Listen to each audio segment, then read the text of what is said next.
Hello friends, स्वागत है आप सभी का आपके अपने चैनल में। जनसंघ से बीजेपी तक, अटल युग से मोदी युग तक बहुत कुछ बदला है इन 40 वर्षों में।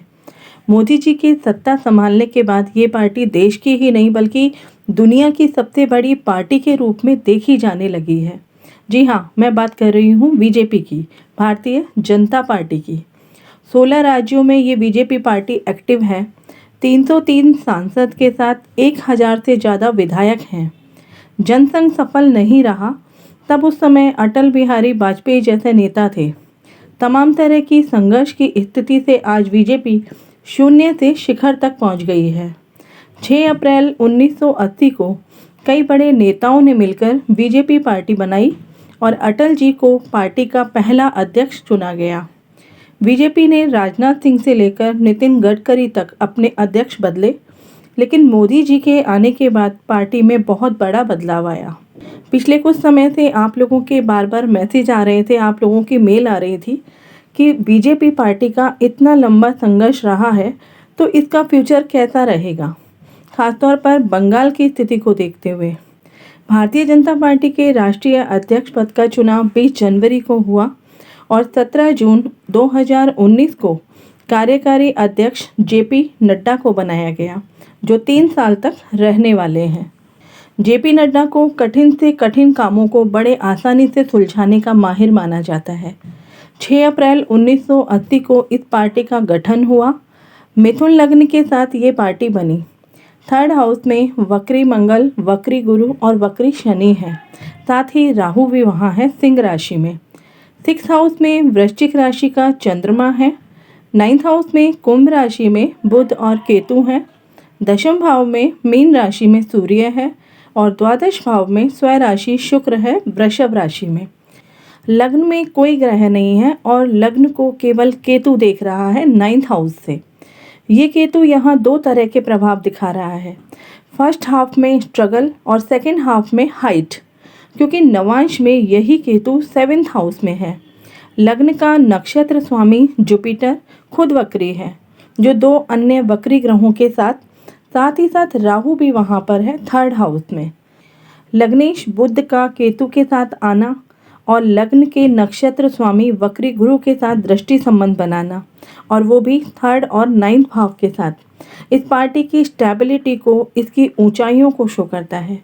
क्योंकि ये गुरु और बुध राहु केतु के अलावा मंगल और शनि 2 अन्य वक्री ग्रहों से भी संबंध बना रहे हैं, तो इजीली हम कह सकते हैं कि इस पार्टी के गठन से पूर्व जब जनसंघ था तो कैसे हालात थे। लेकिन बुध केतु का साथ मिलने से संघ की कई संस्थाओं के कारण ये बहुत बड़े लेवल पर सामने आई है। इसलिए हम कह सकते हैं कि बीजेपी पार्टी का फ्यूचर संघ के ऊपर पूरी तरह से डिपेंड होना चाहिए, वरना वक्री ग्रह के कारण बीजेपी पार्टी का पतन भी संभव था अगर उसे संघ का साथ नहीं मिला होता तो।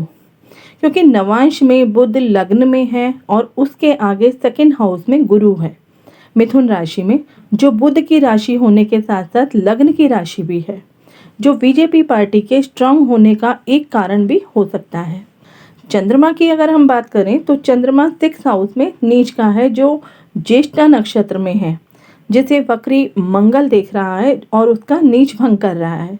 लेकिन मंगल भी उतना पावरफुल नहीं है जितना दिखाई दे रहा है, लेकिन फिर भी वो अपने फल देने में सक्षम है। वही 12th हाउस से स्वयं राशि शुक्र का भी इन्फ्लुएंस चंद्रमा पर है, जो बहुत ही बढ़िया राजयोग बनता है। क्योंकि नवांश में ये शुक्र एग्जॉल्टेड होकर के एकादश भाव में चला गया और 10th भाव के चंद्रमा पर गुरु का आस्पेक्ट है, शनि का आस्पेक्ट है। ये जो स्थिति ग्रहों की बन रही है, ये बीजेपी पार्टी के लिए बहुत ही बढ़िया है, स्ट्रांग है। इस समय दशा भी चंद्रमा की है, जो 2018 से 2028 तक जाने वाली है। स्वतंत्र भारत की कुंडली में भी चंद्रमा की महादशा है, जो 2015 से शुरू हुई थी और 2025 तक जाने वाली है। स्वतंत्र भारत और बीजेपी की कुंडली लगभग एक जैसी है और समय पीरियड भी लगभग दोनों का कुंडली में एक ही जैसा चल रहा है। इसलिए आज भारत में बीजेपी पार्टी का एक अलग ही स्थान है। हर भारतीय का एक सपना है कि अखंड भारत का निर्माण कब होगा, तो अखंड भारत का निर्माण भी बीजेपी के पार्टी के हाथों से ही होगा। जिसकी वीडियो ऑलरेडी मैं अपलोड कर चुकी हूँ। डिस्क्रिप्शन बॉक्स में आपको उसका लिंक मिल जाएगा। 2028 के बाद जब इसकी मंगल की दशा आएगी, मैंने पहले भी कहा है कि इस कुंडली में मंगल इतना पावरफुल नहीं है जितना दिख रहा है। तो इस समय 2028 के बाद पार्टी में अप एंड डाउन की स्थिति रह सकती है।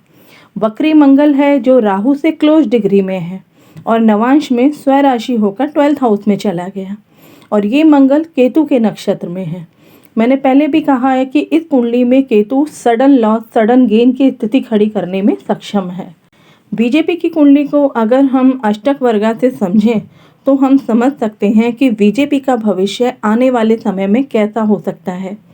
लग्नेश बुध नवम भाव में केतु के साथ बैठा है कुंभ राशि में, जिस पर 3rd भाव से तीनों वक्री ग्रह गुरु, शनि और मंगल का प्रभाव है।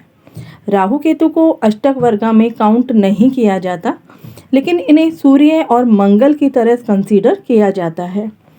कुंभ राशि में टोटल 21 अंक हैं।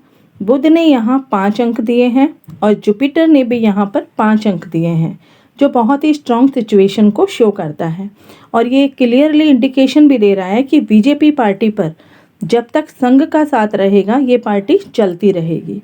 लेकिन वहीं मंगल ने कुंभ राशि को 2 अंक दिए हैं और शनि ने 0 अंक दिए हैं, जो कहीं ना कहीं पार्टी के डाउनफॉल को या जनता द्वारा विरोध का समय भी हो सकता है।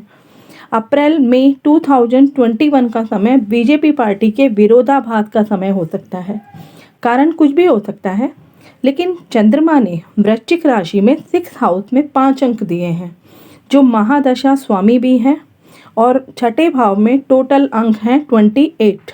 तो छठे घर में 28 अंक के साथ जो स्थिति चंद्रमा की है वो अप एंड डाउन और विरोधाभास की स्थिति में भी स्टैंड ये पार्टी कर सकती है। हर परिस्थिति में डिसीजन लेने में सक्षम रहेगी।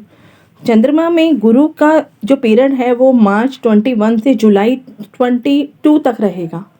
ये समय बीजेपी पार्टी के लिए बहुत ही संभलने का समय होगा, सही डिसीजन लेने का समय होगा। 2022 के बाद का समय लिए गए गलत डिसीजन के परिणाम का समय हो सकता है।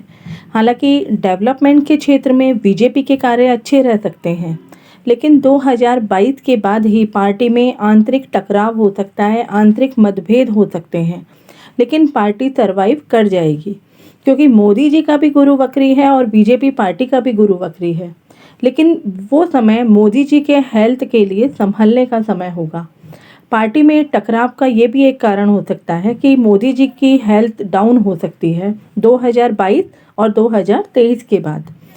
कुल मिलाकर शनि के कुंभ राशि से मीन राशि के जो गोचर का समय है अप्रैल 2022 से मार्च 2028 तक 5 से 6 साल का जो समय है मोदी जी और बीजेपी पार्टी के लिए सही डिसीजन लेने का, स्ट्रांग लीडरशिप को पार्टी में लाने का, कुछ कॉन्फ्लिक्ट और इश्यूज का समय होगा, लेकिन पार्टी फिर भी सरवाइव कर जाएगी।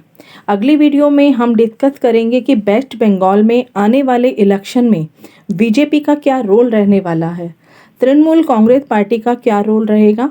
तो उस वीडियो को बिल्कुल भी स्किप ना करें। आशा करती हूँ ज्योतिष के दृष्टिकोण से आपको ये वीडियो ज़रूर पसंद आया होगा।